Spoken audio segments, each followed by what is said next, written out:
con los hijos de Bilha y con los hijos de Silpa, mujer de su padre, e informaba a Josué de su padre la mala fama de ellos. Hermano, ¿qué nos enseña eso? ¿Verdad? La palabra nos enseña, hermano, que José era, a pesar de que él era joven, él caminaba en obediencia, él andaba en rectitud, pero sus hermanos no. Sus hermanos siempre andaban haciendo una y otra cosa que no era agradable a su padre, ni tampoco era agradable para Dios. Por eso es que el padre lo enviaba a que él lo observara, porque como ellos eran hermanos, pero de madre diferente, actuaban de otra forma, ¿verdad? Y eso es lo que el padre le decía: ve y verlo para ver qué están haciendo, ¿verdad? Y él iba. ¿Por qué?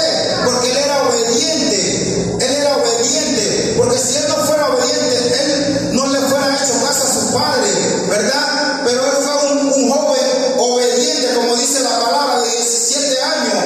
Pero a pesar de que su padre le daba una orden, él acataba la orden, ¿verdad? Y él fue a ver a sus hermanos qué hacían, porque su padre, cada padre conoce a sus hijos. Amén. ¿Verdad? Entonces, como el padre conocía a sus hijos, enviaba al más pequeño. ¿Para qué? Para que lo observara, viniera y le trajera información de cómo, qué estaban haciendo, ¿verdad? Pasamos al versículo 13.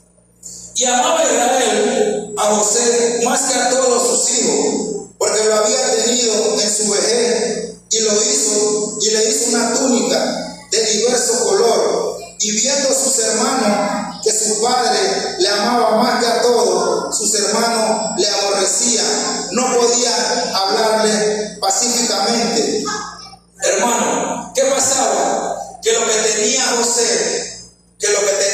en él, ya eso estaba depositado de lo alto, ¿verdad? Pero los hermanos no entendían eso. Los hermanos veían la diferencia de que el padre agarraba a José, le daba amor. Pero ¿qué pasaba? Que los otros hermanos cometieron falla. Entonces, ¿cómo el padre va a brindarle amor a un hijo que está haciendo lo que a él no le agrada? ¿Verdad? Pero ¿qué era? Que el padre le daba amor a José, porque José era un joven obediente.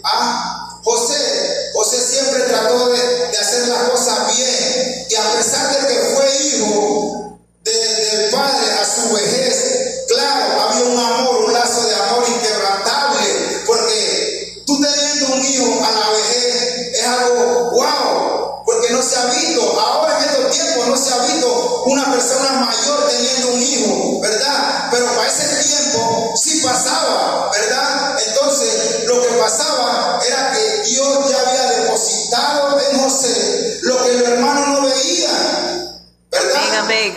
Los hermanos no veían lo que ya Dios había depositado en José. Pero José estaba inocente, pero los hermanos ya lo miraban con mala vibra. Ya los hermanos tenían pensamientos negativos hacia su propio hermano. ¿Quién estaba operando ahí, hermano? El enemigo. Porque el enemigo es que cuando entra en una familia, en un hogar o entre hermanos, siempre anda la discordia, siempre anda el pleito. Porque el enemigo, hermano, está entrando a ese lugar. Y cuando el enemigo entra, él busca ¿para qué? Para destruir. ¿Para qué? Para que se destruyan entre hermanos. A Dios no le agrada eso, pero el enemigo estaba pasando sobre esos hermanos, ¿verdad? Pero ¿qué pasaba? Que José, él estuvo ahí, a pesar de que los hermanos lo trataban mal, a pesar de que los hermanos le hablaban de una forma dura, él siempre estaba ahí. ¿Por qué? Porque el amor que él tenía, los hermanos no lo tenían. Amén. Nos vamos al 5. Y soñó José un sueño y le contó a sus hermanos, y ellos llegaron a aborrecerle más todavía. Y él le dijo: oí ahora este sueño que he soñado. Amén. Vive Jesús. Aleluya.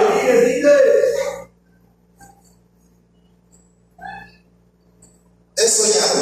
He aquí que atábamos manojo en medio del campo, y he aquí que mi mano se levantaba y estaba derecho, y que vuestro mano estaba alrededor y se inclinaba al mío.